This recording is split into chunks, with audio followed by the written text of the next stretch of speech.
And this is a Fox News alert. The Senate Intelligence Committee releases its explosive report about what the Obama administration knew and when about the Benghazi terror attack that left 4 Americans dead back in September of 2012. The key finding, this tragic event was indeed preventable. And in just a few moments, Senator Marco Rubio, a member of that committee, will be here to weigh in on this revelation and much more. But first, that is just part of what you can expect on tonight's jam-packed edition of Hannity. That is outrageous. It is contrary to our traditions. People have to be held accountable. The president vows to get to the bottom of the IRS targeting scandal. I've got no patience with it. I will not tolerate it. But 247 days later, the Justice Department claims there's no evidence to warrant any criminal charges. It only leads us to the point where we can make guesses about their motives. Why are they protecting the IRS? Why aren't they getting to the bottom of it? Could this be another Obama administration cover-up in the making? Plus, the Great American Panel tackles today's most outrageous videos. And Jimmy Kimmel tees off on Obamacare in an epic rant you don't want to miss. You know, if you want young people to sign up, maybe you shouldn't have made the law so you can stay on your parents' plan until you turn 26. I mean, what kid is going to say, you know, no thanks, Mom and Dad, I got the premiums covered? All of that, plus our friends from The Five share some of the most hateful tweets that ever have been sent their way. Hannity starts right here, right now. So tonight, the Obama administration has a lot of explaining to do. The Senate report reveals that the intelligence community, they knew almost immediately that the attack that left 4 Americans dead had absolutely nothing to do with the YouTube video. Now, on page 33, it reads, quote, contrary to many press reports at the time, eyewitness statements by U.S. personnel indicate that there were no protests at the start of the attacks. Now, the report then goes on to read that on September the 15th, the CIA's chief of station in Tripoli sent an email detailing that the attacks were not because of, quote, an escalation of protests. That's September the 15th. Now, do you remember what happened that same day? Well, this administration made a mockery of this man. Remember the filmmaker responsible for the YouTube video? Well, they were parading him for all the world to see in handcuffs as if he was the guy responsible. Well, guess what? His amateur video was not to blame, and the administration knew it, and they knew it at the time. And this is where things get worse for them. The very next day, September the 16th, then UN Ambassador Susan Rice made the rounds on 5 different Sunday shows, spewing all of these lies. This was not a pre-planned, premeditated attack. That what happened initially was that it was a spontaneous reaction to what had just transpired in Cairo as a consequence of the video. Now, as if that wasn't bad enough, on page 33 of the Senate report, it goes on to explain that a few days later, on September the 18th, 2012, that the FBI and CIA reviewed the closed-circuit television video from the mission facility, and it showed that there were no protests prior to the attacks. And so by this point, on September the 18th, no one should be blaming the YouTube video, right? Well, but of course, that didn't stop the president from making these unfounded claims 7 days later. Take a look. That is what we saw play out in the last 2 weeks. It was a crude and disgusting video, sparked outrage throughout the Muslim world. Now, I have made it clear that the United States government had nothing to do with this video.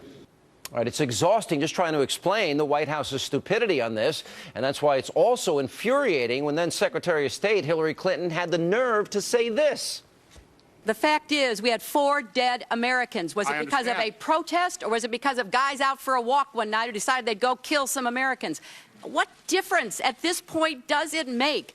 Senator Clinton makes a huge difference, especially since on page 40 of the report, it reveals that, quote, individuals affiliated with the terrorist groups, including AQIM, Ansar al-Sharia, AQAP, and the Mohammed Jamal Network, participated in the September 11, 2012 attacks. Now, these were not guys out on a walk, Madam Secretary. They were al-Qaeda-related affiliate and terrorists. Joining me now with reaction to all this, Florida Senator Marco Rubio is on the Intelligence Committee. Sir, how are you? Good evening, Sean. Happy New Year. All right, I can't conclude anything else is that everybody on down, they knew the truth, they knew it from the get-go, and they purposely lied. Do you make any other conclusion than that? No, here's what I would conclude. 3 things I'd add to. Number one, you've just illustrated one of them, and that is there's this narrative from the Obama administration that the war against al-Qaeda is over, al-Qaeda is in retreat and incapable of carrying out an attack like this. Well, not only did they do this in Libya, but we see al-Qaeda reforming elements in North Africa. We see it in Syria, now in Iraq. It shows a blind spot that this administration has, and in this case, perhaps withholding information from the American public when they knew better. But here's the other 2 points that are not getting nearly enough attention.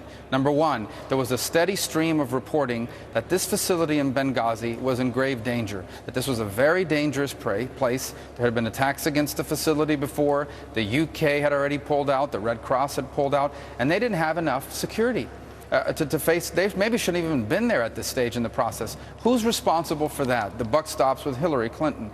Here's the other thing that I would say with regards to it. There was no plan in place. There was not enough military assets ready to deploy to rescue people if they got into trouble. So you have this dangerous place. They knew it was dangerous. They didn't provide security, and they didn't have a plan to extract people. And people need to be held accountable for that failure. All right, so this all could have been prevented had they listened to Ambassador Stevens and others. Is that a fair conclusion? What? It could have been prevented if they would have listened to him and either provided more security or potentially closed down this facility in Benghazi. And what about what we learned? Fox News' James Rosen commented on this yesterday, where, as it relates to Benghazi, that the president's military people, the day of the attack, while the attack is going on, were informed that this was a terrorist attack. That's what they were told, and that's what they believed as they were going to see the president. So isn't it logical that we conclude the president knew while the attack was going on it was a terror attack? I think what's clear is that even after they knew that this was linked to terrorist elements and people linked to terrorists, they still continued to say that it was an attack created by videos as opposed. And from the very beginning, that never made any sense. You don't bring shoulder-fired rockets. You don't bring the kind of armaments they have to a spontaneous protest. Sense. Never made it didn't make sense from the very beginning. You don't have shoulder-fired missiles when you go into a protest. Good point. But here's the bottom line: is they knew that this was a dangerous place. They had a steady stream of intelligence reporting that was telling them this facility in Benghazi is in a very dangerous place. From that, they should have done one of two things: either closed it down, like the Brits had done, or provide more security. They didn't do that, and they didn't have a plan in place to rescue these people. Okay. They didn't have military assets to rescue these people. So someone needs to be held accountable for that. They could have prevented it before. They could have helped during. And then the big lie in the cover-up afterwards, and that is that Susan Rice lied, Hillary Clinton lied, Barack Obama lied. Do you have any doubt in your mind that when they were blaming this guy for this YouTube video, which had nothing to do with it, when they were saying that there was a protest, they knew within days it didn't happen, do you have any doubt they consciously lied to the American people? Because I have no doubt. Yeah, their narrative is pretty clear. They want the story to be, remember, this was in the middle of the presidential campaign, and the narrative the president was putting out was bin Laden is dead and al-Qaeda is on the run. And if that's your argument, you can't possibly turn around and say, oh, but by the way, al-Qaeda just carried out an attack and killed 4 Americans. So they clearly had a political motive for that narrative not to be the case. All right, so to win an election, they want to avoid any blame or controversy before this election.